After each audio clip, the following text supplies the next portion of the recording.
Hi hello friends, welcome back to my channel. Friends, ಇವತ್ತಿನ ವಿಡಿಯೋದಲ್ಲಿ ನಾನು ಚೆಸ್ಟ್ ಮೆಥಡಲ್ಲಿ ಡೀಪ್ ನೆಕ್ ಬ್ಲೌಸ್ನ ಯಾವ ರೀತಿ ಕಟಿಂಗ್ ಮಾಡ್ಕೊಳ್ಳೋದು ಅಂತ ತಿಳಿಸ್ಕೊಡ್ತಾ ಇದ್ದೀನಿ. ಕೆಲವೊಂದು ಕಸ್ಟಮರ್ಸ್ಗೆ ಅಪ್ಪರ್ ಚೆಸ್ಟು ಸೇಮ್ ಸೈಜಲ್ಲಿರುತ್ತೆ ಮತ್ತು ಫುಲ್ ಬಸ್ಟು ಸೇಮ್ ಸೈಜಲ್ಲಿರುತ್ತೆ. ಬಟ್ ಈ ಕಸ್ಟಮರ್ಗೆ ಅಪ್ಪರ್ ಚೆಸ್ಟು 31 ಇದೆ, ಫುಲ್ ಬಸ್ಟು 31 ಇದೆ. ಈ ರೀತಿ ಸೇಮ್ ಸೈಜಲ್ಲಿ ನಮಗೆ ಮೆಜರ್ಮೆಂಟ್ಸ್ ಅನ್ನೋದು ಸಿಕ್ಕಿದಾಗ ಯಾವ ರೀತಿ ನಾವು ಬ್ಲೌಸ್ ಅನ್ನೋದು ಕಟಿಂಗ್ ಮಾಡ್ಕೋಬೇಕು ಅನ್ನೋ ಏನಾದರೂ ಡೌಟ್ಸ್ ಇದ್ದರೆ ನಿಮಗೆ ಈ ವಿಡಿಯೋದಲ್ಲಿ ಕ್ಲಿಯರಾಗಿ ಅರ್ಥ ಆಗುತ್ತೆ. ಹಾಗೆ ತುಂಬ ಜನಕ್ಕೆ ಡೀಪ್ ನೆಕ್ ಬ್ಲೌಸಲ್ಲಿ ಉಕ್ಸ್ ಪಟ್ಟಿ ಮತ್ತು ಐ ಪಟ್ಟಿ ಮತ್ತು ನಿಮಗೆ ಗ್ಯಾಪ್ ಅನ್ನೋದು ಬರ್ತಾ ಇರುತ್ತೆ. ಬಟ್ ಈಗ ನಾನು ತೋರಿಸ್ತಾ ಇರೋಂಥ ಬ್ಲೌಸಲ್ಲಿ ಉಕ್ಸ್ ಪಟ್ಟಿ ಮತ್ತು ಐ ಪಟ್ಟಿ ಮತ್ತು ಯಾವುದೇ ರೀತಿ ಗ್ಯಾಪ್ ಅನ್ನೋದು ಬಂದಿಲ್ಲ.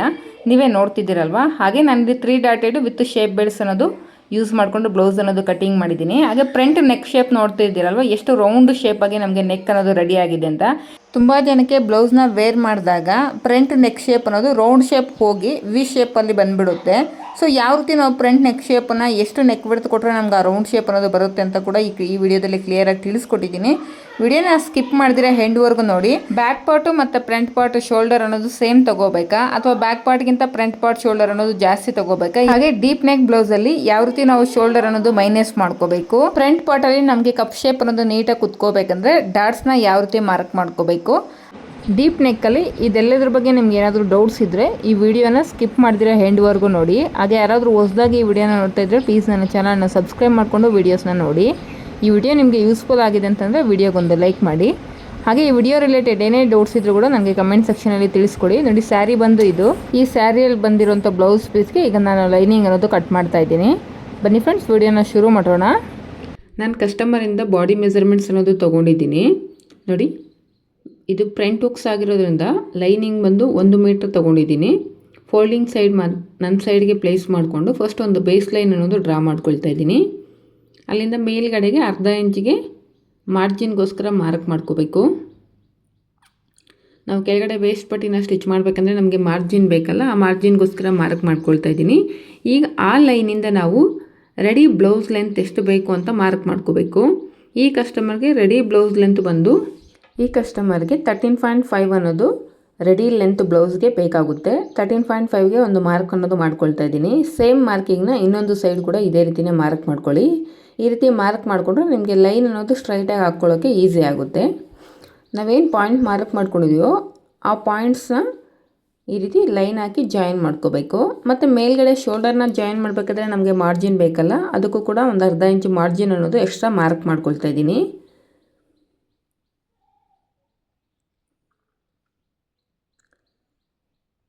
ಈಗ ಇವರ ವೇಸ್ಟ್ ರೌಂಡ್ ಬಂದು 26 ಇದೆ. ಡಿವೈಡೆಡ್ ಬೈ 4 ಮಾಡಿದ್ರೆ 6.5 ಅನ್ನೋದು ಬರುತ್ತೆ. ವೇಸ್ಟ್ ಲೈನಲ್ಲಿ 6.5ಗೆ ಒಂದು ಮಾರ್ಕ್ ಮಾಡ್ಕೊಳ್ತಾ ಇದ್ದೀನಿ. ಹಾಗೆ ಡಾಟ್ಸ್ಗೋಸ್ಕರ ಒಂದು 3/4 ಇಂಚು ಎಕ್ಸ್ಟ್ರಾ ತೊಗೊಳ್ತಾ ಇದ್ದೀನಿ. ಮತ್ತು ಸೈಡ್ ಸೀಮ್ ಲೈನ್ ಕಡೆ ಮಾರ್ಜಿನ್ ಬಂದು 2 ಇಂಚಸ್ಗೆ ಮಾರ್ಕ್ ಮಾಡ್ಕೊಂಡಿದ್ದೀನಿ. ಇವರು ಫುಲ್ ಶೋಲ್ಡರ್ ಬಂದು 13.5 ಇದೆ. ಡಿವೈಡೆಡ್ ಬೈ 2 ಮಾಡಿದ್ರೆ 6.75 ಅನ್ನೋದು ಬರುತ್ತೆ. ನೋಡಿ, ನೆಕ್ ಲೈನಲ್ಲಿ 6.75 ಅನ್ನೋದು ಮಾರ್ಕ್ ಮಾಡ್ಕೊಳ್ತಾ ಇದ್ದೀನಿ. ಈಗ ಈ ಕಸ್ಟಮರ್ ಆರ್ಮ್ ರೌಂಡ್ ಬಂದು 15 ಡಿವೈಡೆಡ್ ಬೈ 2 ಮಾಡಿದ್ರೆ 7.5 ಆಗುತ್ತೆ. ಆ 7.5ಅಲ್ಲಿ -2 ಇಂಚಸ್ ಮಾಡಿದ್ರೆ 5.5. ಸೊ ಮೇಲ್ಗಡೆ ಲೈನಿಂದ 5.5 ಎಲ್ಲಿಗೆ ಬರುತ್ತೋ ಅಲ್ಲಿಗೊಂದು ಪಾಯಿಂಟ್ ಅನ್ನೋದು ಅರೇಂಜ್ ಮಾಡ್ಕೊಳ್ತಾ ಇದ್ದೀನಿ. ಇದು ಬಂದು ನಮಗೆ ಸ್ಟ್ರೈಟಾಗಿ ಒಂದು ಲೈನ್ ಹಾಕ್ಕೊಡ್ರೆ ಇದು ಚೆಸ್ಟ್ ಲೈನ್ ಆಗಿರುತ್ತೆ. ಈ ಚೆಸ್ಟ್ ಲೈನ್ ಮೇಲೆ ನಾವು ಅವರ ವಿಡ್ತ್ ಅನ್ನೋದು ಮಾರ್ಕ್ ಮಾಡ್ಕೋಬೇಕು. ಅದಕ್ಕೂ ಮೊದಲು ಇವರು ಬ್ಯಾಕಲ್ಲಿ ಡೀಪ್ ಎಷ್ಟು ಆಗ್ತಾ ಇದ್ದಾರೆ, ಇವರಿಗೆ ಪಟ್ಟಿ ಎಷ್ಟು ಬೇಕು ಅಂತ ಚೆಕ್ ಮಾಡ್ಕೋಬೇಕು. ಇವರು ಮೆಜರ್ಮೆಂಟ್ ಬ್ಲೌಸ್ ಪ್ರಕಾರ ಇವರಿಗೆ 3.25 ಇಂಚು ಅನ್ನೋದು ಪಟ್ಟಿ ಅನ್ನೋದು ಬೇಕು. ನಾನಿಲ್ಲಿ ಟೋಟಲ್ 4 ಇಂಚಿಗೆ ಒಂದು ಮಾರ್ಕ್ ಅನ್ನೋದು ಮಾಡ್ಕೊಳ್ತಾ ಇದ್ದೀನಿ. ನಾವು ಸ್ಟಿಚ್ ಮಾಡಿದ ನಂತರ ನಮಗೆ ರೆಡಿ 3.25 ಇಂಚ್ ಅನ್ನೋದು ಸಿಗುತ್ತೆ. ಈಗ ಎಷ್ಟು ಡೀಪ್ ಆಗ್ತಾ ಇದೆ ಅಂತ ನೋಡಿಕೊಂಡು ಅದ್ರ ಮೇಲೆ ನಾವು ಶೋಲ್ಡರ್ ಅನ್ನೋದು ಮೈನಸ್ ಮಾಡ್ಕೋಬೇಕು. ಪ್ರತಿ 4 ಇಂಚಿಗೆ ನಾವು 1 ಇಂಚ್ ಶೋಲ್ಡರ್ ಅನ್ನೋದು ಮೈನಸ್ ಮಾಡ್ಕೋಬೇಕು. ಇವರು ಬಂದಿಲ್ಲೇ ಹತ್ರ 10 ಇಂಚಸ್ ಡೀಪ್ ಆಗ್ತಾ ಇರೋದ್ರಿಂದ ನಾನು 2.5 ಇಂಚಸ್ ಅನ್ನೋದು ರೆಡಿ ಶೋಲ್ಡರಲ್ಲಿ ಮೈನಸ್ ಮಾಡ್ತಾ ಇದ್ದೀನಿ. 10 ಇಂಚಸ್ ಎಬೋವ್ ಡೀಪ್ ಆಗ್ತಾ ಇದ್ದಾರೆ ಅಥವಾ 9 ಇಂಚಸ್ ಎಬೋವ್ ಡೀಪ್ ಆಗ್ತಾ ಇದ್ದಾರೆ ಅಂದರೆ ನೀವು ರೆಡಿ ಶೋಲ್ಡರಲ್ಲಿ 2.5 ಅನ್ನೋದು ಮೈನಸ್ ಮಾಡ್ಕೊಳ್ಳಿ. ಈ ರೀತಿ ಮೈನಸ್ ಮಾಡಿದಾಗ ಇವರಿಗೆ 4.25 ಇಂಚ್ ಇರೋದು ಶೋಲ್ಡರ್ ಸಿಗುತ್ತೆ. ಅದಕ್ಕೆ ಒಂದು ಅರ್ಧ ಇಂಚ್ ಅನ್ನೋದು ಆ್ಯಡ್ ಮಾಡ್ಕೊಳ್ತಾ ಇದ್ದೀನಿ. ನಾವು ಸ್ಲೀವ್ಸನ್ನು ಅಟ್ಯಾಚ್ ಮಾಡಬೇಕಾದ್ರೆ ಮಾರ್ಜಿನ್ ಬೇಕಾಗುತ್ತಲ್ಲ. 31 ಚೆಸ್ಟ್ ಸೈಜ್ಗೆ ಫುಲ್ ಶೋಲ್ಡರ್ ಅನ್ನೋದು 4.25 ಇಂಚ್ ಅನ್ನೋದು ನಾನು ಇಲ್ಲಿ ಮಾರ್ಕ್ ಮಾಡ್ಕೊಂಡಿದ್ದೀನಿ. ಈಗ ಇವರು ಅಪ್ಪರ್ ಚೆಸ್ಟ್ ಬಂದು 31 ಡಿವೈಡೆಡ್ ಬೈ 4 ಮಾಡಿದ್ರೆ 7.75 ಬರುತ್ತೆ. ಅದಕ್ಕೆ 3/4 ಇಂಚ್ ಅನ್ನೋದು ನಾವು ಆ್ಯಡ್ ಮಾಡ್ಕೋಬೇಕು. ಈ ರೀತಿ ಆ್ಯಡ್ ಮಾಡಿದಾಗ 8.5 ಅನ್ನೋದು ಬಂತು. ನೋಡಿ, 8.5ನ ಚೆಸ್ಟ್ ಲೈನಲ್ಲಿ ಮಾರ್ಕ್ ಮಾಡ್ಕೊಂಡಿದ್ದೀನಿ. ಈಗ ಚೆಸ್ಟ್ ಲೈನಿಂದ ಕೆಳಗಡೆ ನಮಗೆ ಡೀಪ್ ಹೋಗ್ತಿದ್ರೆ ನಾವು ವಿಡ್ತಲ್ಲಿ ಮೈನಸ್ ಮಾಡ್ಕೋಬೇಕು. ಪ್ರತಿ 1 ಇಂಚ್ಗೆ 1/4 ಇಂಚ್ ಲೆಕ್ಕದಲ್ಲಿ ನಾವು ಮೈನಸ್ ಮಾಡ್ಕೋಬೇಕು. ಇಲ್ಲಿ ನಮಗೆ ಚೆಸ್ಟ್ ಲೈನಿಂದ ಕೆಳಗಡೆ ಡೀಪ್ಗೆ 4 ಇಂಚ್ ಅನ್ನೋದು ಬರ್ತಾ ಇದೆ. ಪ್ರತಿ 1 ಇಂಚ್ಗೆ 1/4 ಇಂಚ್ ಅಂದರೆ 1 ಇಂಚ್ ಅನ್ನೋದು ನಾವು ವಿಡ್ತಲ್ಲಿ ಮೈನಸ್ ಮಾಡ್ತಾ ಇದ್ದೀನಿ. ಅಂದರೆ ಚೆಸ್ಟ್ ಲೈನ್ ವಿಡ್ತಲ್ಲಿ 1 ಇಂಚ್ ಅನ್ನೋದು ಮೈನಸ್ ಮಾಡ್ತಾ ಇದ್ದೀನಿ. ನೋಡಿ, ಈ ರೀತಿ ಮೈನಸ್ ಮಾಡಿದ ನಂತರ ನಾವು ಆರ್ಮ್ ಕರ್ವ್ ಸ್ಕೇಲನ್ನು ಪ್ಲೇಸ್ ಮಾಡಿಕೊಂಡು ಚೆಸ್ಟ್ ಪಾಯಿಂಟು ಮತ್ತು ಆರ್ಮ್ ರೌಂಡ್ ಎರಡೂ ಕೂಡ ಮ್ಯಾಚ್ ಆಗೋ ಥರ ಆರ್ಮ್ ಶೇಪ್ ಅನ್ನೋದು ಕೊಡಬೇಕು. ಈಗ ಆರ್ಮ್ ರೌಂಡನ್ನು ಒಂದು ಸಲ ಚೆಕ್ ಮಾಡ್ಕೊಳ್ತಾ ಇದ್ದೀನಿ. Cross cheque 7.5. ನಾವು ಎಲ್ಲಿ ಸ್ಟಿಚ್ ಹಾಕ್ತೀವೋ ಅಲ್ಲಿ ನಾವು ಆರ್ಮ್ ರೌಂಡ್ ಅನ್ನೋದು ಚೆಕ್ ಮಾಡ್ಕೋಬೇಕು. ಎಕ್ಸಾಕ್ಟಾಗಿ ನಮಗೆ 7.5 ಅನ್ನೋದು ಬರ್ತಾ ಇದೆ. ಈಗ ಈ ಕಸ್ಟಮರು ಮೆಜರ್ಮೆಂಟ್ ಬ್ಲೌಸಲ್ಲಿ ರೆಡಿ ಶೋಲ್ಡರ್ ಎಷ್ಟಿದೆ ಅಂತ ನೋಡೋಣ. ನೋಡಿ, ಶೋಲ್ಡರ್ ಪಟ್ಟಿ ಹತ್ರ ಈ ರೀತಿ ಚೆಕ್ ಮಾಡಿಕೊಂಡು ಇವ್ರ ಸೈಜ್ಗೆ 2.25 ಅನ್ನೋದು ರೆಡಿ ಶೋಲ್ಡರ್ ಇದೆ. ಆ ಕಡೆ ನಾವು ಸ್ಲೀವ್ಸನ್ನು ಅಟ್ಯಾಚ್ ಮಾಡ್ಕೊಳ್ಳೋದಕ್ಕೆ ಮಾರ್ಜಿನ್ ಅನ್ನೋದು ಬಿಟ್ಟು ನೋಡಿ ಅಲ್ಲಿಂದ ರೆಡಿ ಶೋಲ್ಡರ್ ಅನ್ನೋದು ಮಾರ್ಕ್ ಮಾಡ್ಕೊಳ್ತಾ ಇದ್ದೀನಿ. ಈಗ ನೆಕ್ ಬಿಡ್ತು ನಮ್ಗೆ ಎಷ್ಟು ಮಿಕ್ಕಿದೆ ಅಂದರೆ 2 ಇಂಚಸ್ ಮಿಕ್ಕಿದೆ. ಅದಕ್ಕೊಂದು ಅರ್ಧ ಇಂಚನ್ನು ಆ್ಯಡ್ ಮಾಡಿಕೊಂಡು ಕೆಳಗಡೆ ನೆಕ್ ಡೀಪು 2.5 ಇಂಚಸ್ಗೆ ಮಾರ್ಕ್ ಮಾಡಿಕೊಂಡು ಒಂದು ಬಾಕ್ಸ್ ಶೇಪ್ ಅನ್ನೋದು ಡ್ರಾ ಮಾಡಿಕೊಂಡೆ. ಈ ಬಾಕ್ಸ್ ಶೇಪಲ್ಲಿ ನೀವು ಒಂದು ರೌಂಡ್ ಶೇಪ್ ಅನ್ನೋದು ಕೊಟ್ಕೊಳ್ಳಿ. ಹಾಗೆ ಚೆಸ್ಟ್ ಲೈನಲ್ಲಿ ನಾವು ಮಾರ್ಜಿನ್ಗೋಸ್ಕರ 2 ಇಂಚಸ್ ಎಕ್ಸ್ಟ್ರಾ ಮಾರ್ಕ್ ಮಾಡಿಕೊಂಡು ಸೈಡ್ ಸೀಮ್ ಲೈನ್ಸ್ನ ಜಾಯಿನ್ ಮಾಡ್ಕೊಳ್ತಾ ಇದ್ದೀನಿ.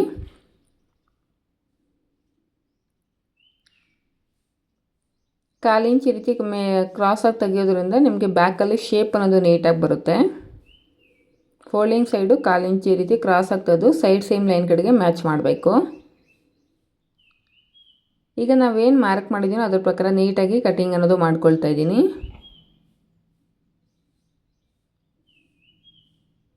ಸೇಮ್ ನೀವು ಕೂಡ ಇದೇ ಮೆಥಡಲ್ಲಿ ಟ್ರೈ ಮಾಡಿ. ಡೀಪ್ ನೆಕ್ ಬ್ಲೌಸು ಚೆಸ್ಟ್ ಮೆಥಡಲ್ಲಿ ತುಂಬಾ ನೀಟಾಗಿ ಬರುತ್ತೆ. ಈಗ 2 ಇಂಚಸ್ ಮಾರ್ಜಿನ್ ಹತ್ರ ಒಂದು ಟಕ್ಸ್ ಪಾಯಿಂಟ್ ಇಟ್ಕೊಳ್ಳಿ. ನಮಗಿಲ್ಲಿ ಲೈನು ಡೀಪ್ಗೆ ಲೈನ್ ನಾವು ಅರ್ಧ ಇಂಚ್ ಕೆಳಗಡೆ ಲೈನ್ ಜಾಸ್ತಿ ತೊಗೊಂಡಿರೋದ್ರಿಂದ ಮೇಲ್ಗಡೆ ನೆಕ್ ಬಿಡ್ತು 2 ಇದೆ, ಕೆಳಗಡೆ ನೆಕ್ ಬಿಡ್ತು ಬಂದು 2.5 ಇಂಚಸ್ ತೊಗೊಂಡಿರೋದ್ರಿಂದ ಲೈನ್ ಈ ರೀತಿ ಕ್ರಾಸಾಗಿ ಹೋದಾಗ ನಮಗೆ ಎಲ್ ಸ್ಕೇಲ್ ಅನ್ನೋದು ಇಟ್ಕೊಂಡು ನಾವು 90 ಡಿಗ್ರಿ ಅನ್ನೋದು ಚೆಕ್ ಮಾಡ್ಕೋಬೇಕು. ನೋಡಿ, ಇಷ್ಟು ಕ್ರಾಸ್ ಸಿಗ್ತಿದೆ, ಅಷ್ಟು ಕ್ರಾಸನ್ನು ಕಟ್ ಮಾಡ್ಕೊಳ್ತಾ ಇದ್ದೀನಿ. ಶೋಲ್ಡರ್ ಹತ್ರ ಕಟ್ ಮಾಡಿಕೊಂಡು ಡೀಪ್ ಅನ್ನೋದು ಕಟ್ ಮಾಡ್ಕೋಬೇಕು.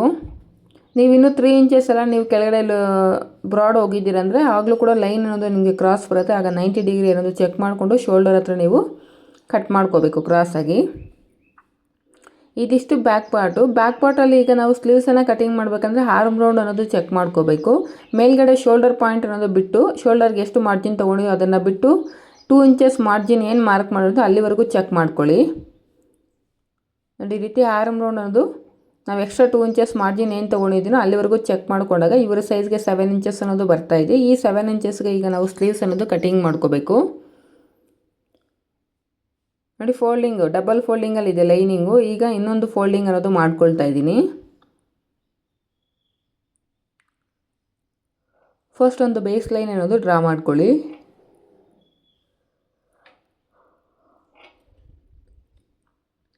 ಈಗ ಅರ್ಧ ಇಂಚ್ ಮಾರ್ಜಿನ್ಗೆ ಇನ್ನೊಂದು ಲೈನ್ ಅನ್ನೋದು ಮಾರ್ಕ್ ಮಾಡ್ಕೊಳ್ತಾ ಇದ್ದೀನಿ. ಸ್ಲೀವ್ಸ್ನ ಕೆಳಗಡೆ ಅಟ್ಯಾಚ್ ಮಾಡಬೇಕು ಅಥವಾ ಫಿನಿಶಿಂಗ್ ಮಾಡಬೇಕಂದ್ರೆ ನಮಗೆ ಮಾರ್ಜಿನ್ ಬೇಕು, ಅದಕ್ಕೋಸ್ಕರ. ಈಗ ಇಲ್ಲಿಂದ ಈ ಕಸ್ಟಮರು ಸ್ಲೀವ್ಸ್ ರೆಡಿ ಲೆಂತ್ ಎಷ್ಟು ಬೇಕು ಅಂತ ನೋಡ್ಕೊಳ್ತಾ ಇದ್ದೀನಿ. ಸ್ಲೀವ್ಸ್ ಲೆಂತ್ ಬಂದು 10 ಇಂಚಸ್ ಇದೆ. ನಾನು 10.25 ಇಂಚ್ ಮಾರ್ಕ್ ಮಾಡ್ಕೊಳ್ತಾ ಇದ್ದೀನಿ. ಮೇಲ್ಗಡೆ ಸ್ಲೀವ್ಸನ್ನು ಅಟ್ಯಾಚ್ ಮಾಡಬೇಕಾದ್ರೆ ನಮಗೆ ಅರ್ಧ ಇಂಚ್ ಮಾರ್ಜಿನ್ ಬೇಕಾಗುತ್ತೆ. ಅದನ್ನು ಸೇರಿಸ್ಕೊಂಡು 10.25 ಇಂಚಿಗೆ ಒಂದು ಪಾಯಿಂಟ್ ಅನ್ನೋದು ಮಾರ್ಕ್ ಮಾಡ್ಕೊಂಡಿದ್ದೀನಿ. ಈಗ ಅಲ್ಲಿ ಕೂಡ ಒಂದು ಲೈನ್ ಅನ್ನೋದು ಡ್ರಾ ಮಾಡ್ಕೊಳ್ಳಿ. ಈಗ ಕ್ಯಾಪೈಟನ್ನು ಮಾರ್ಕ್ ಮಾಡ್ಕೊಳ್ಳೋದಕ್ಕೆ ಇವರ ಅಪ್ಪರ್ ಚೆಸ್ಟ್ ಡಿವೈಡೆಡ್ ಬೈ 10 ಮಾಡಬೇಕು. ಇವರ ಅಪ್ಪರ್ ಚೆಸ್ಟ್ ಬಂದು 31 ಇದೆ. ಡಿವೈಡೆಡ್ ಬೈ 10 ಮಾಡಿದ್ರೆ ಇವ್ರ ಸೈಜ್ಗೆ 3.1 ಅನ್ನೋದು ಬರುತ್ತೆ. ಮೇಲ್ಗಡೆ ಲೈನಿಂದ 3.1 ಎಲ್ಲಿಗೆ ಬರುತ್ತೋ ಅಲ್ಲಿಗೊಂದು ಪಾಯಿಂಟ್ ಅನ್ನೋದು ಮಾರ್ಕ್ ಮಾಡಿಕೊಂಡು ಸ್ಟ್ರೈಟಾಗಿ ಒಂದು ಲೈನ್ ಅನ್ನೋದು ಡ್ರಾ ಮಾಡ್ಕೊಳ್ತಾ ಇದ್ದೀನಿ. ಇದು ಬಂದು ಇವ್ರ ಸೈಜಿಗೆ ಬಂದು ಸಿಕ್ಕಿರುವಂಥ ಕ್ಯಾಪ್ ಹೈಟು. ಈಗ ಇವ್ರಿಗೆ ಬ್ಯಾಕ್ ಪಾರ್ಟಲ್ಲಿ ಆರ್ಮ್ ರೌಂಡ್ ಎಷ್ಟು ಬಂತು ಅಂದರೆ 7 ಇಂಚಸ್ ಬಂದಿದೆ. ಮೇಲ್ಗಡೆ ಲೈನಿಂದ ಕೆಳಗಡೆ ಕ್ಯಾಪ್ ಹೈಟ್ ಲೈನ್ಗೆ ನೀವು 7 ಇಂಚಸ್ ಎಲ್ಲಿಗೆ ಬರುತ್ತೋ ಅಲ್ಲಿಗೆ ಟೇಪ್ ಅನ್ನೋದು ಈ ರೀತಿ ಪ್ಲೇಸ್ ಮಾಡ್ಕೋಬೇಕು. ಅಲ್ಲೊಂದು ಪಾಯಿಂಟ್ ಅನ್ನೋದು ಮಾರ್ಕ್ ಮಾಡ್ಕೊಳ್ಳಿ. ಹಾಗೆ ಎಕ್ಸ್ಟ್ರಾ 2 ಇಂಚಸ್ಸು. ಹಾಗೆ ಮೇಲ್ಗಡೆ ಲೈನಲ್ಲಿ 1 ಇಂಚಿಗೆ ಒಂದು ಪಾಯಿಂಟ್ ಅನ್ನೋದು ಅರೇಂಜ್ ಮಾಡಿಕೊಂಡು ಈ ರೀತಿ ಸ್ಲೀವ್ಸ್ ಮಾರ್ಕಿಂಗ್ ಸ್ಕೇಲ್ ಅನ್ನೋದು ಪ್ಲೇಸ್ ಮಾಡಿಕೊಂಡು ನೀಟಾಗಿ ಸ್ಲೀವ್ಸ್ ಶೇಪ್ ಅನ್ನೋದು ತೊಗೋಬೇಕು. ಈಗ ಕೆಳಗಡೆ ಲೂಸಿಂಗ್ ಬಂದು ಇದು ಸ್ಲೀವ್ಸ್ ಅರೌಂಡು 8.25 ಇದೆ. ಅದರಲ್ಲಿ ಅರ್ಧ ಅಂದರೆ 4.25 ಮತ್ತು 2 ಇಂಚಸ್ ಮಾರ್ಜಿನ್ಗೋಸ್ಕರ. ಈಗ ನಾವೇನು 2 ಇಂಚಸ್ ಮಾರ್ಜಿನ್ಗೋಸ್ಕರ ತೊಗೊಂಡಿದ್ದೀವೋ ಆ 2 ಪಾಯಿಂಟ್ಸ್ನ ಸೈಡ್ ಸೀಮ್ ಲೈನ್ ಕಡೆ ಜಾಯಿನ್ ಮಾಡ್ಕೋಬೇಕು. ಈ ರೀತಿ ಕ್ಯಾಪ್ ಹೈಟ್ ಹತ್ರ ಇರೋ ಪಾಯಿಂಟು ಮತ್ತು ಸ್ಲೀವ್ಸ್ ಅರೌಂಡು 2 ಪಾಯಿಂಟ್ಸ್ನ ಈ ರೀತಿ ಜಾಯಿನ್ ಮಾಡ್ಕೋಬೇಕು. ಇಲ್ಲಿ ನಮಗೆ ಲೈನ್ ಕ್ರಾಸಾಗಿ ಬಂದಿರೋದ್ರಿಂದ ಒಂದು ಲೈನ್ಗೆ ಎಲ್ ಸ್ಕೇಲನ್ನು ಈ ರೀತಿ ಪ್ಲೇಸ್ ಮಾಡಿದಾಗ ನಿಮಗೆ ಎಷ್ಟು ಡೌನ್ ಸಿಗುತ್ತೋ ಅಷ್ಟು ಡೌನ್ಗೆ ನೀವು 90 ಡಿಗ್ರಿ ಅನ್ನೋದು ಚೆಕ್ ಮಾಡ್ಕೋಬೇಕು. ಈಗ ನಾನು ಏನು ಮಾರ್ಕ್ ಮಾಡ್ಕೊಂಡಿದ್ದೀನಿ ಅದರ ಪ್ರಕಾರ ನೀಟಾಗಿ ಕಟ್ ಮಾಡ್ಕೊಳ್ತಾ ಇದ್ದೀನಿ.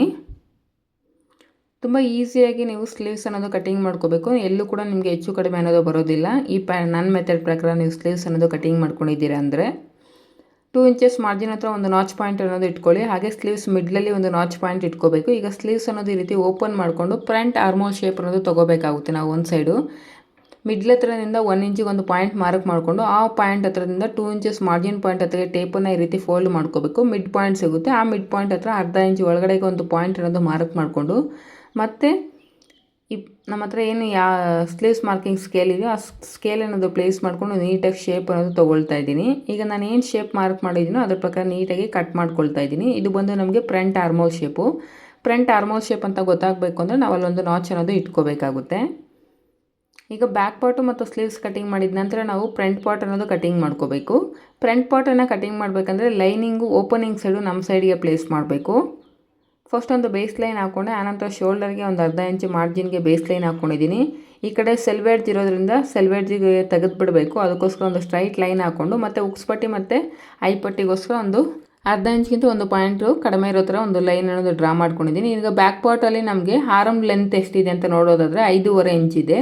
ಅದೇ ಫ್ರಂಟ್ ಪಾರ್ಟ್ಗೆ ಬಂದಾಗ ನಾವು ಅರ್ಧ ಇಂಚು ಅಥವಾ 1 ಇಂಚ್ವರೆಗೂ ಕಡಿಮೆ ಮಾಡಿ ನಾವು ಫ್ರಂಟ್ ಆರ್ಮ್ ಲೆಂತ್ ಅನ್ನೋದು ಮಾರ್ಕ್ ಮಾಡ್ಕೋಬೇಕು. ಬ್ಯಾಕಲ್ಲಿ 5.5 ತೊಗೊಂಡಿದ್ದೀನಿ, ಫ್ರಂಟಲ್ಲಿ ಬಂದು ನಾನು 5 ಇಂಚಸ್ ಮಾರ್ಕ್ ಮಾಡ್ಕೊಂಡಿದ್ದೀನಿ. ಈಗ ಈ ಲೈನ್ ಮೇಲೆ ನಾವು ಚೆಸ್ಟ್ ಅನ್ನೋದು ಮಾರ್ಕ್ ಮಾಡ್ಕೋಬೇಕು. ಇವರ ಚೆಸ್ಟ್ ಬಂದು 31 ಡಿವೈಡೆಡ್ ಬೈ 4 ಮಾಡಿದ್ರೆ 7.75 ಪ್ಲಸ್ 3/4 ಇಂಚು ಆ್ಯಡ್ ಮಾಡ್ಕೋಬೇಕು. ಈ ರೀತಿ ಆ್ಯಡ್ ಮಾಡಿದಾಗ 8.5 ಅನ್ನೋದು ಬರುತ್ತೆ ನೋಡಿ. 8.5 ಒಂದು ಮಾರ್ಕು ಮತ್ತು 2 ಇಂಚಸ್ ಮಾರ್ಜಿನ್ಗೋಸ್ಕರ. ಹಾಗೆ ಇವರ ಬಸ್ಟ್ ಪಾಯಿಂಟ್ ಅನ್ನೋದು ಮಾರ್ಕ್ ಮಾಡ್ಕೋಬೇಕು. ಇವರ ಬಸ್ಟ್ ಬಂದು 8.5 ಅನ್ನೋದು ಇದೆ. ಮೇಲ್ಗಡೆ ಲೈನಿಂದಲ್ಲ, ಕೆಳಗಡೆ ಲೈನಿಂದ ಮಾರ್ಕ್ ಮಾಡ್ಕೊಳ್ತಾ ಇದ್ದೀನಿ ನೋಡಿ. 8.5 ಎಲ್ಲಿಗೆ ಬರುತ್ತೋ ಅಲ್ಲಿಗೊಂದು ಪಾಯಿಂಟ್ ಅನ್ನೋದು ಮಾರ್ಕ್ ಮಾಡ್ಕೋಬೇಕು. ಇವರ ಸೈಜ್ಗೆ ಬಸ್ಟ್ ಲೈನು ಅಥವಾ ಬಸ್ಟ್ ಪಾಯಿಂಟ್ ಅನ್ನೋದು 8.5 ಅನ್ನೋದು ಬರುತ್ತೆ.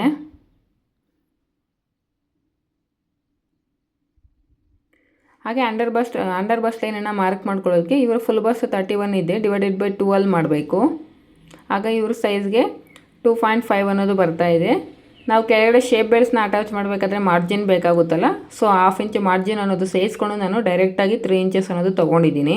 ಈಗ ಇವರು ಬಸ್ಟ್ ಲೈನ್ ಮೇಲೆ ಬಸ್ಟನ್ನು ಮಾರ್ಕ್ ಮಾಡ್ಕೊಳ್ಳೋದಕ್ಕೆ ಇವರು ಫುಲ್ ಬಸ್ಟ್ ಬಂದು 31 ಡಿವೈಡೆಡ್ ಬೈ 4 ಮಾಡಿದ್ರೆ 7.75 ಬರುತ್ತೆ. ಅದಕ್ಕೂ ಕೂಡ 3/4 ಇಂಚ್ ಅನ್ನೋದು ಲೂಸಿಂಗ್ ಆ್ಯಡ್ ಮಾಡಿಕೊಂಡು 8.5 ಬರುತ್ತೆ, ಮಾರ್ಕ್ ಮಾಡ್ಕೊಂಡಿದ್ದೀನಿ. ಈಗ ಚೆಸ್ಟ್ ಪಾಯಿಂಟು ಮತ್ತು ಬಸ್ಟ್ ಪಾಯಿಂಟ್ ಎರಡನ್ನೂ ಸೇರಿಸಿ ನಾವು ವೇಸ್ಟ್ ಲೈನ್ವರೆಗೂ ಈ ರೀತಿ ಲೈನ್ ಅನ್ನೋದು ಸ್ಟ್ರೈಟಾಗಿ ತೊಗೋಬೇಕು. ಹಾಗೆ 2 ಇಂಚಸ್ ಮಾರ್ಜಿನ್ಗೋಸ್ಕರ ತೊಗೊಂಡಿದ್ದೀನಿ. ಈಗ ವೇಸ್ಟ್ ಲೈನಲ್ಲಿ ಇವರ ವೇಸ್ಟನ್ನು 4ನೇ ಒಂದು ಭಾಗ ಮಾರ್ಕ್ ಮಾಡ್ಕೋಬೇಕು. 6.5 ಬಂದಿದೆ. ಅಪೆಕ್ಸನ್ನು ಮಾರ್ಕ್ ಮಾಡ್ಕೊಳ್ಳೋದಕ್ಕೆ ಇವರು ಫುಲ್ ಬಸ್ಟ್ ಬಂದು 31 ಇದೆ, ಡಿವೈಡೆಡ್ ಬೈ 10 ಮಾಡಿದ್ರೆ 3 ಇಂಚಸ್ ಮೇಲೆ 1 ಪಾಯಿಂಟ್ ಅನ್ನೋದು ಬರ್ತಾ ಇದೆ ನೋಡಿ. ಬಸ್ಟ್ ಲೈನಲ್ಲೂ ಮತ್ತು ಅಂಡರ್ ಬಸ್ಟ್ ಲೈನಲ್ಲೂ 3 ಇಂಚಸ್ಗೆ ಈ ರೀತಿ ಮಾರ್ಕ್ ಮಾಡಿಕೊಂಡು ಸ್ಟ್ರೈಟಾಗಿ ಒಂದು ಲೈನ್ ತೊಗೊಂಡಿದ್ದೀನಿ. ಈಗ ಬಸ್ಟ್ ಲೈನಲ್ಲಿ ಡಾಟ್ಸ್ಗೋಸ್ಕರ 1.5 ಇಂಚ್ ಆ ಕಡೆ 1.5 ಇಂಚ್ ಈ ಕಡೆ ಮತ್ತು ಮೇಲ್ಗಡೆಗೆ 1.25 ಇಂಚು ಆರ್ಮ್ ಡಾಟ್ಗೋಸ್ಕರ ಮಾರ್ಕ್ ಮಾಡ್ಕೊಂಡಿದ್ದೀನಿ. ಈಗ ನಮಗೆ ಎಕ್ಸ್ಟ್ರಾ ವೇಸ್ಟ್ ಲೈನಲ್ಲಿ ಎಷ್ಟು ಉಳಿದಿದೆಯೋ ನೋಡಿ, ನನಗೆ 2 ಇಂಚಸ್ ಉಳಿದಿದೆ. ಆ 2 ಇಂಚಸ್ನ ಆ ಕಡೆ 1 ಇಂಚು ಈ ಕಡೆ 1 ಇಂಚು ವೇಸ್ಟ್ ಡಾಟ್ ಆಗಿ ಕನ್ವರ್ಟ್ ಮಾಡಿಕೊಂಡೆ. ಈಗ ಉಕ್ಸ್ಪಟ್ಟಿ ಸೈಡು 1/4 ಇಂಚು ಮೇಲ್ಗಡೆ 1/4 ಇಂಚು ಕೆಳಗಡೆಗೆ ಮಾರ್ಕ್ ಮಾಡಿಕೊಂಡು ಉಕ್ಸ್ಪಟ್ಟಿ ಡಾಟನ್ನು ಕೂಡ ಮಾರ್ಕ್ ಮಾಡ್ಕೊಂಡಿದ್ದೀನಿ. 4th ಡಾಟ್ ಬೇಕಂದರೆ 4th ಡಾಟನ್ನು ಮಾರ್ಕ್ ಮಾಡ್ಕೋಬೋದು. ಇವರು ಫುಲ್ ಶೋಲ್ಡರ್ ಬಂದು 13.5 ಇದೆ, ಡಿವೈಡೆಡ್ ಬೈ 2 ಮಾಡಿದ್ರೆ 6.75 ಬರುತ್ತೆ. ಇದರಲ್ಲಿ ನಾವು 1.5 ಅನ್ನೋದು ಮೈನಸ್ ಮಾಡಬೇಕು. ಆಗ ನಮಗೆ ಫ್ರಂಟ್ ಶೋಲ್ಡರ್ ಅನ್ನೋದು ಸಿಗುತ್ತೆ. 13.5 ಡಿವೈಡೆಡ್ ಬೈ 2 ಮಾಡಿದ್ರೆ 6.75 ಬರುತ್ತೆ. ಆ 6.75 ಮೈನಸ್ 1.5 ಮಾಡಬೇಕು. ಎಷ್ಟಾದರೂ ಬರಲಿ 1.5 ಅನ್ನೋದು ಮೈನಸ್ ಮಾಡಬೇಕು ಫ್ರಂಟಿಗೆ. ಈ ರೀತಿ ಮೈನಸ್ ಮಾಡಿದಾಗ 5.25 ಅನ್ನೋದು ಬಂತು ರೆಡಿ ಶೋಲ್ಡರು. ಆ 5.5ಗೆ ಈ ರೀತಿ ಪಾಯಿಂಟ್ ಅನ್ನೋದು ಮಾರ್ಕ್ ಮಾಡಿಕೊಂಡು ಆರ್ಮ್ ಕರ್ವ್ ಲೆಂತ್ ಅನ್ನೋದು ಮಾರ್ಕ್ ಮಾಡ್ಕೊಂಡಿದ್ದೀನಿ. ಈಗ ಫ್ರೆಂಚ್ ಆರ್ಮ್ ಕರ್ವ್ ಸ್ಕೇಲನ್ನು ಪ್ಲೇಸ್ ಮಾಡಿಕೊಂಡು ನೀಟಾಗಿ ಈ ರೀತಿ ಆರ್ಮ್ ರೌಂಡ್ ಶೇಪ್ ಅನ್ನೋದು ಡ್ರಾ ಮಾಡ್ಕೋಬೇಕು. ಚೆಸ್ಟ್ ಲೈನಿಂದ ಮೇಲ್ಗಡೆ 2 ಇಂಚಸ್ಗೆ ಮೀಟಿಂಗ್ ಪಾಯಿಂಟ್ ಅನ್ನೋದು ಅರೇಂಜ್ ಮಾಡಿಕೊಂಡು ಸ್ಕೇಲ್ ಅನ್ನೋದು ನೀಟಾಗಿ ಪ್ಲೇಸ್ ಮಾಡಿಕೊಂಡು ನೀವು ಈ ರೀತಿ ಆರ್ಮ್ ಶೇಪ್ ಅನ್ನೋದು ಕೊಟ್ಕೋಬೋದು. ಈಗ ಬ್ಯಾಕ್ ಪಾರ್ಟನ್ನು ಪ್ಲೇಸ್ ಮಾಡಿಕೊಂಡು ರೆಡಿ ಶೋಲ್ಡರ್ ಅನ್ನೋದು ಮಾರ್ಕ್ ಮಾಡ್ಕೊಂಡಿದ್ದೀನಿ. ಈಗ ಇವ್ರ ಸೈಜ್ಗೆ ಡೀಪ್ ಬಂದು ನಾನು ಒಂದು 6 ಇಂಚಸ್ ಕೊಡ್ತಾ ಇದ್ದೀನಿ. ಕೆಳಗಡೆ ಲೈನಿಂದ 6 ಇಂಚಸ್ಸು, ಮೇಲ್ಗಡೆ ಲೈನಿಂದ ಆದರೆ 6.5 ಕೊಡಬೇಕು. ನಾನು ಕೆಳಗಡೆ ಲೈನಿಂದ 6 ಇಂಚಸ್ ಡೀಪ್ ಅನ್ನೋದು ಕೊಟ್ಟಿದ್ದೀನಿ. ಈಗ ಮೇಲ್ಗಡೆ ನೆಕ್ ಬಿಡ್ತು ಬಂದು 2.5 ಇದೆ, ಕೆಳಗಡೆ ಕೂಡ ನೆಕ್ ಬಿಡ್ತು ಅನ್ನೋದು 2.5 ಅನ್ನೋದು ತೊಗೊತಾ ಇದ್ದೀನಿ. ಈ ರೀತಿ ತೊಗೊಂಡು ಒಂದು ಬಾಕ್ಸ್ ಶೇಪ್ ಅನ್ನೋದು ಡ್ರಾ ಮಾಡಿಕೊಂಡು ಇದರಲ್ಲಿ ಒಂದು ರೌಂಡ್ ಶೇಪ್ ಅನ್ನೋದು ಕೊಟ್ಕೋಬೇಕು. ಈ ರೀತಿ ಒಂದು ರೌಂಡ್ ಶೇಪ್ ಅನ್ನೋದು ಕೊಟ್ಟಿದ್ದೀನಿ. ಈಗ ನಾವು ಆರ್ಮ್ ರೌಂಡ್ ಅನ್ನೋದು ಚೆಕ್ ಮಾಡ್ಕೋಬೇಕು. ಇವರ ಆರ್ಮ್ ರೌಂಡು 15, ಅದರಲ್ಲಿ ಅರ್ಧ 7.5 ಅನ್ನೋದು ಫ್ರಂಟಲ್ಲಿ ಬರ್ತಿದೆಯಾ ಇಲ್ವ ಅಂತ ಚೆಕ್ ಮಾಡ್ಕೊಳ್ತಾ ಇದ್ದೀನಿ. ನಾವೆಲ್ಲಿ ಸ್ಟಿಚ್ ಹಾಕ್ತೀವೋ ಅಲ್ಲಿ ಚೆಕ್ ಮಾಡ್ಕೋಬೇಕು. ಒಂದಕ್ಕೆ 2 ಸಲ ಈ ರೀತಿ ಕ್ರಾಸ್ ಚೆಕ್ ಮಾಡ್ಕೊಳ್ಳಿ. ನಿಮಗೆ 7.5 ಬಂದ ಮೇಲೆ ಎಷ್ಟು ಮಿಕ್ಕಿರುತ್ತೋ ಅದನ್ನು ನೀವು ಡಾಟಾಗಿ ಕನ್ವರ್ಟ್ ಮಾಡಬೇಕು. ನನಗೆ ಅರ್ಧ ಇಂಚ್ ಅನ್ನೋದು ಮಿಕ್ಕಿದೆ, ಸೊ ಅರ್ಧ ಇಂಚನ್ನ ನಾನು ಆರ್ಮೋಲ್ ಡಾಟಾಗಿ ಕನ್ವರ್ಟ್ ಮಾಡ್ಕೊಳ್ತೀನಿ. ನೋಡಿ ಈ ರೀತಿ. ಈಗ ಅಂಡರ್ ಬಸ್ಟ್ ಲೈನಿಂದ ಮೇಲ್ಗಡೆಗೆ 1 ಇಂಚಿಗೆ ಈ ರೀತಿ ಶೇಪ್ ಬೆಲ್ಸ್ಗೋಸ್ಕರ ಮಾರ್ಕ್ ಮಾಡ್ಕೊಂಡಿದ್ದೀನಿ. ಸೈಡ್ ಸೀಮ್ ಲೈನ್ ಕಡೆನೂ 1 ಇಂಚು ಶೇಪ್ ಬೆಲ್ಸ್ಗೋಸ್ಕರ ಈ ರೀತಿ ಕ್ರಾಸಾಗಿ ಮಾರ್ಕ್ ಮಾಡ್ಕೋಬೇಕು.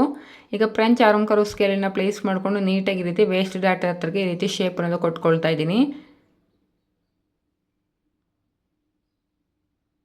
ಈ ರೀತಿ ಶೇಪ್ ಅನ್ನೋದು ಡ್ರಾ ಮಾಡ್ಕೋಬೇಕು. ಶೇಪ್ ಬೆಲ್ಸ್ಗೋಸ್ಕರ ನಾವು ಯಾವತ್ತೇ ಆಗಲಿ ಸ್ವಲ್ಪ ಕರ್ವ್ ಶೇಪಲ್ಲಿ ನಾವು ಡ್ರಾ ಮಾಡ್ಕೋಬೇಕಾಗುತ್ತೆ. ಆಗಲೇ ನಿಮಗೆ ಫ್ರಂಟ್ ಶೇಪ್ ಅನ್ನೋದು ನೀಟಾಗಿ ಬರುತ್ತೆ. ಈಗ ನಾನು ಏನು ಮಾರ್ಕ್ ಮಾಡ್ಕೊಂಡಿದ್ದೀನಿ ಅದನ್ನು ನೀಟಾಗಿ ಕಟ್ ಮಾಡ್ಕೊಳ್ತಾ ಇದ್ದೀನಿ.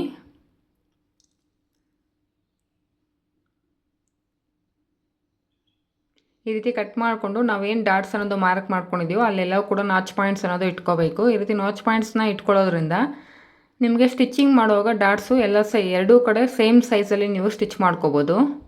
ಹಾಗೆ 2 ಇಂಚಸ್ ಮಾರ್ಜಿನ್ ಹತ್ರ ಕೂಡ ಒಂದು ನಾಚ್ ಪಾಯಿಂಟ್ ಅನ್ನೋದು ಇಟ್ಕೋಬೇಕು. ಈಗ ನಾವು ಶೇಪ್ ಬೆಲ್ಸನ್ನು ಕಟಿಂಗ್ ಮಾಡ್ಕೋಬೇಕು. ಈಗ ಬ್ಯಾಕ್ ಪಾರ್ಟನ್ನು ತೊಗೊಂಡು ಫ್ರಂಟ್ ಪಾರ್ಟನ್ನು ಸೈಡ್ ಸೀಮ್ ಲೈನ್ ಕಡೆ ಒಂದ್ರ ಮೇಲೆ ಒಂದು ಈಕ್ವಲಾಗಿ ಬರೋ ಥರ ಪ್ಲೇಸ್ ಮಾಡಿಕೊಂಡು ನಮ್ಗೆ ಎಷ್ಟು ಬೇಕು ಶೇಪ್ ಬೆಲ್ಸ್ಗೋಸ್ಕರ ಎಷ್ಟು ಎಕ್ಸ್ಟ್ರಾ ಇದೆ ಅಂತ ನೋಡೋದಾದರೆ 2.5 ಇಂಚ್ ಅನ್ನೋದು ನನಗೆ ಎಕ್ಸ್ಟ್ರಾ ಇದೆ ಸೈಡ್ ಸೀಮ್ ಲೈನ್ ಕಡೆ. ಫಸ್ಟ್ ಒಂದು ಬೇಸ್ ಲೈನ್ ಅನ್ನೋದು ಡ್ರಾ ಮಾಡ್ಕೊಳ್ತಾ ಇದ್ದೀನಿ. ಆಮೇಲೆ ಅರ್ಧ ಇಂಚಿಗೆ ಇನ್ನೊಂದು ಮಾರ್ಜಿನ್ ಅನ್ನೋದು ಲೈನ್ ಅನ್ನೋದು ಡ್ರಾ ಮಾಡ್ಕೋಬೇಕು. ಶೇಪ್ ಬೆಲ್ಸ್ನ ಮಾರ್ಕಿಂಗ್ ಮಾಡೋದಕ್ಕೆ ನಾನು ಮಾರ್ಕ್ ಮಾಡ್ಕೊಳ್ತಾ ಇದ್ದೀನಿ. ಅರ್ಧ ಇಂಚು ಬೇಸ್ ಲೈನಿಂದ ಮೇಲ್ಗಡೆಗೆ ಅರ್ಧ ಇಂಚಿಗೆ ಒಂದು ಮಾರ್ಕ್ ಮಾಡ್ಕೊಳ್ತಾ ಇದ್ದೀನಿ. ಹಾಗೆ ಈ ಕಡೆಯೂ ಕೂಡ ಒಂದು ಸ್ಟ್ರೈಟಾಗಿ ಒಂದು ಲೈನ್ ಅನ್ನೋದು ಡ್ರಾ ಮಾಡ್ಕೊಳ್ಳಿ. ಉಕ್ಸ್ ಪಟ್ಟಿ ಸೈಡು ನಾನು 3.5 ಇಂಚಸ್ ಅನ್ನೋದು ತೊಗೊತಾ ಇದ್ದೀನಿ. ಹಾಗೆ ಅಪೆಕ್ಸ್ ಪಾಯಿಂಟ್ ಬಂದು ಇವರಿಗೆ 3 ಇಂಚಸ್ಸು. ಆ 3 ಇಂಚಸ್ ಹತ್ರ 2.5 ಅನ್ನೋದು ಮಾರ್ಕ್ ಮಾಡಿಕೊಂಡೆ. ಅಂದರೆ ನಮಗೆ ಮಿಡ್ಲಲ್ಲಿ ಲೆಂತು. ಈಗ ವೇಸ್ಟಲ್ಲಿ 4ನೇ ಒಂದು ಭಾಗ 6.5 ಅನ್ನೋದು ಬರುತ್ತೆ. ಅಂದರೆ ಇವರು ವೇಸ್ಟ್ ಒಂದು 26 ಡಿವೈಡೆಡ್ ಬೈ 4 ಮಾಡಿದ್ರೆ 6.5 ಬರುತ್ತೆ. ಅಲ್ಲಿಗೊಂದು ಪಾಯಿಂಟ್ ಮಾರ್ಕ್ ಮಾಡ್ಕೋಬೇಕು. ಮಾರ್ಜಿನ್ಗೋಸ್ಕರ ಒಂದು 3 ಇಂಚಸ್ ಅನ್ನೋದು ಎಕ್ಸ್ಟ್ರಾ ತೊಗೊಳ್ಳಿ. ಹಾಗೆ ಉಕ್ಸ್ಪಟ್ಟಿ ಸೈಡ್ ಬಂದು ನಾವು 2.5 ಅನ್ನೋದು ನಮಗೆ ಲೆಂತ್ ಚೆಕ್ ಮಾಡ್ಕೊಂಡಾಗ ಸಿಕ್ಕಿದೆ. ನೋಡಿ ಇಲ್ಲಿ ಬರ್ಕೊಂಡಿದ್ದೀನಿ 2.5 ಅನ್ನೋದು. ಸೈಡ್ ಸೀಮ್ ಲೈನ್ ಕಡೆ 2.5 ಪ್ಲಸ್ ಮಾರ್ಜಿನ್ಗೋಸ್ಕರ ಒಂದು ಅರ್ಧ ಇಂಚ್ ಅಥವಾ ಒಂದು 3/4 ಇಂಚು ಸೇರಿಸಿ ಮಾರ್ಕ್ ಮಾಡ್ಕೋಬೇಕು. ಈಗ ಫ್ರಂಟ್ ಪಾರ್ಟನ್ನು ಈ ರೀತಿ ಪ್ಲೇಸ್ ಮಾಡಿಕೊಂಡು ನೀಟಾಗಿ ನೀವು ಈ ರೀತಿ ಶೇಪ್ ಬೆಲ್ಸ್ನ ಮಾರ್ಕ್ ಮಾಡ್ಕೋಬೋದು. ನೋಡಿ ನಾನು ಯಾವ ರೀತಿ ಮಾರ್ಕ್ ಮಾಡ್ಕೊಳ್ತಾ ಇದ್ದೀನಿ ಅಂತ. ನೋಡಿ 3 ಇಂಚಸ್ ತೊಗೊಳ್ತಾ ಇದ್ದೀನಿ. ನಮಗೆ 2.5 ಬೇಕು. 1/2 ಇಂಚ್ ಮಾರ್ಜಿನ್ಗೋಸ್ಕರ ಸೇರಿಸಿ ನಾನು ಮೇಲ್ಗಡೆ ಮಾರ್ಕ್ ಮಾಡ್ಕೊಳ್ತಾ ಇದ್ದೀನಿ. ನೋಡಿ ಆ ಡಾಟ್ ಅನ್ನೋದು ಮೈನಸ್ ಮಾಡಿಕೊಂಡು ನಾವು ಈ ರೀತಿ ಶೇಪ್ ಬೆಲ್ಸ್ ಅನ್ನೋದು ಮಾರ್ಕ್ ಮಾಡ್ಕೋಬೇಕು. ಈ ರೀತಿ ಮಾರ್ಕ್ ಮಾಡಿಕೊಂಡ್ರೆ ನಿಮಗೆ ಶೇಪ್ ಬೆಲ್ಸ್ ಶೇಪ್ ಅನ್ನೋದು ನೀಟಾಗಿ ಬರುತ್ತೆ. ಈಗ ನಾನೇನು ಮಾರ್ಕ್ ಮಾಡ್ಕೊಂಡಿದ್ದೀನಿ ಅದ್ರ ಪ್ರಕಾರ ನೀಟಾಗಿ ಕಟಿಂಗ್ ಮಾಡ್ಕೊಳ್ತಾ ಇದ್ದೀನಿ. ಈ ವಿಡಿಯೋ ನಿಮಗೆ ಯೂಸ್ಫುಲ್ ಆಗಿದೆ ಅಂತ ಅಂದ್ಕೊಳ್ತಾ ಇದ್ದೀನಿ ಫ್ರೆಂಡ್ಸ್. ಈ ವಿಡಿಯೋ ರಿಲೇಟೆಡ್ ಏನೇ ಡೌಟ್ಸ್ ಬಂದರೂ ಕೂಡ ನನಗೆ ಕಮೆಂಟ್ ಸೆಕ್ಷನಲ್ಲಿ ತಿಳಿಸ್ಕೊಡಿ. ಈಗ ಈ ಲೈನಿಂಗನ್ನು ಪ್ಲೇಸ್ ಮಾಡಿಕೊಂಡು ನೀವು ಮೈನ್ ಫ್ಯಾಬ್ರಿಕ್ ಅನ್ನೋದು ಕಟ್ ಮಾಡ್ಕೋಬೇಕು. ನಿಮ್ಗೇನಾದರೂ ಶೇಪ್ ಎಲ್ಲಾದರೂ ಸರಿಯಾಗಿ ಬಂದಿಲ್ಲ ಅಂದರೆ ಈ ರೀತಿ ನೀಟಾಗಿ ಶೇಪ್ ಅನ್ನೋದು ಕಟ್ ಮಾಡ್ಕೊಳ್ಳಿ. ಸೈಡ್ ಸೀಮ್ ಲೈನ್ ಕಡೆ ಅಂತ ನಮಗೆ ಗೊತ್ತಾಗೋದಕ್ಕೋಸ್ಕರ ಒಂದು ನಾಚ್ ಪಾಯಿಂಟ್ ಅನ್ನೋದು ಇಟ್ಕೋಬೇಕು. ನೋಡಿ ಫ್ರಂಟ್ ಪಾರ್ಟು ಮತ್ತು ಶೇಪ್ ಬೆಲ್ಸು back part. Thank you for watching friends.